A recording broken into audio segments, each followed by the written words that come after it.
sejak pasar itu dipindahkan dari relokasi dari pasar Imperial Pejawa ke pasar Bobo, memang situasi memang seperti ini di sana ya. Kalau rame itu paling di hari Minggu, hari Minggu. Memang kalau keadaan setiap hari itu ya saya pikir seperti yang Bapak saksikan sendiri, itu memang kenyataan realita yang terjadi. Memang upaya pemerintah kemarin itu kan sudah semacam ada langkah-langkah yang diambil, seperti dengan bagaimana kita menyiapkan sarana pendukung.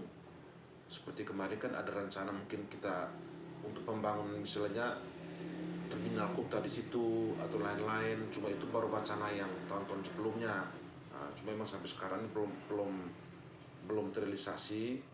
Seperti itu juga mungkin ada banyak kendala.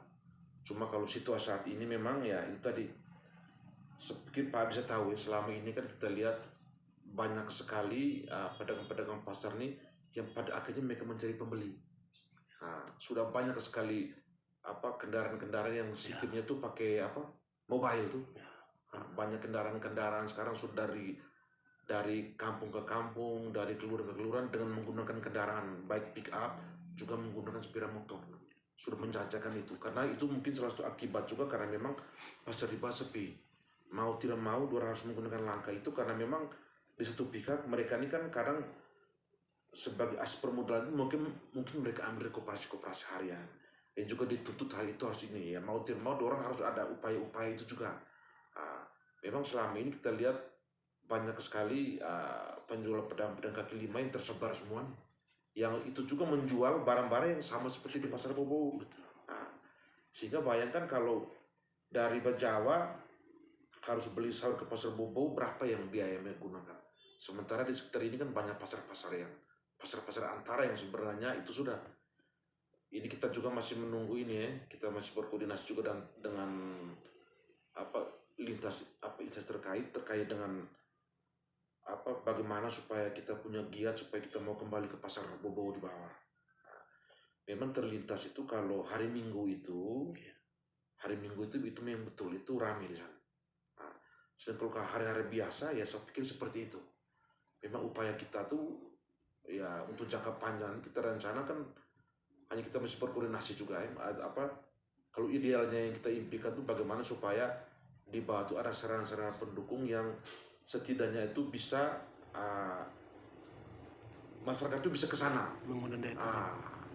Maksudnya kita ada bangun sarana apalah di sana yang supaya masyarakat bisa ke sana. Mungkin itu yang selama ini kita keluhkan itu ya itu tadi, kalau bilang pasar sepi ya memang kondisi seperti itu.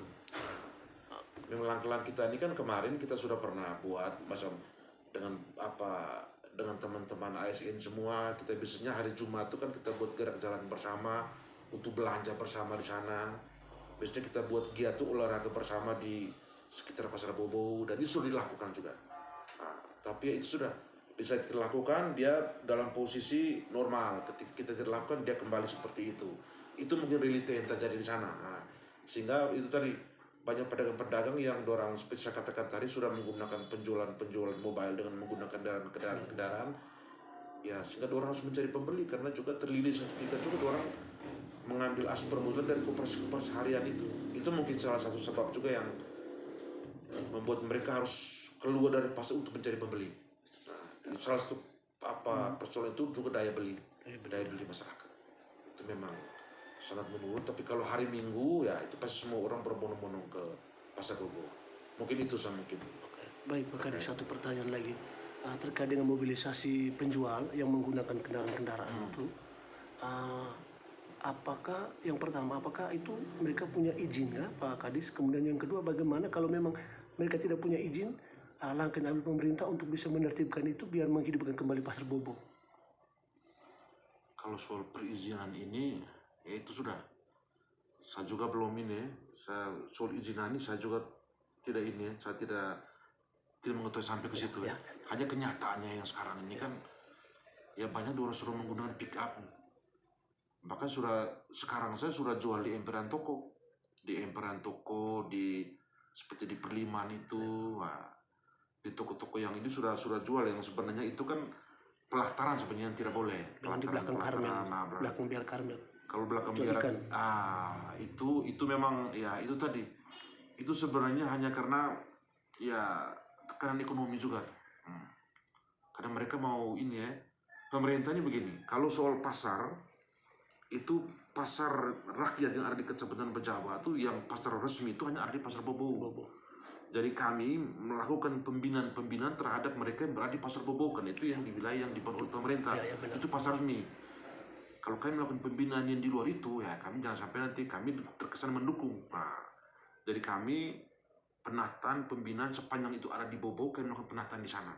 Tapi terjadi sekarang ini itu sudah artinya sudah di luar ini, sudah melampaui, sudah di luar kemampuan kami. Ya. Nah, sehingga kami mungkin ya berkoordinasi dengan teman-teman di Satpol PP sebagai satuan ataupun organisasi yang menangani terkait dengan pengamanan Perda. Ya. Sehingga mungkin teman-teman itu mungkin lebih pas untuk penataan-penataan itu.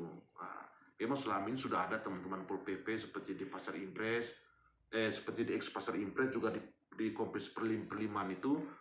Nah, itu kalau teman-teman Pol PP melakukan penataan ya itu aman. Tapi ketika nanti teman-teman mungkin sibuk dengan kegiatan lain, besok orang muncul lagi seperti itu. Nah, memang ya itu juga memang harus butuh ini ya, perhatian yang serius juga.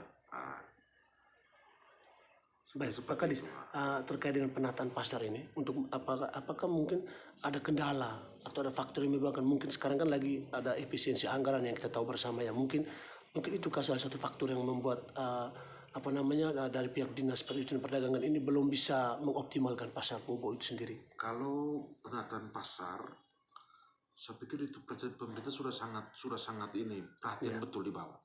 Karena di bawah itu ya coba lihat sebenarnya di bawah sarana pasar ikan tuh sudah memadai. Ada istilah air minumnya, penerangannya, atap itu sudah layak di bawah. Ya cuma kendala itu tadi, kita ini sudah membangun sarana, cuma itu daya beli ya. Pembelinya itu penjualnya ada, penjualnya mungkin ada sebenarnya, tapi pembelinya itu mungkin daya beli atau mungkin akses pasar yang mungkin di bawah. Seperti ini butuh waktu. Kalau dibandingkan dengan tahun-tahun sebelumnya, ini jauh masih lebih baik, Pak. Jauh masih lebih baik ketimbang yang awal-awal kita relokasi di bawah. Itu memang agak setengah mati. Tapi mudah-mudahan ya waktu berjalan, saya pikir suatu waktu pasti dia akan kembali normal. Mungkin itu. Baik, terima kasih Pak Kadis.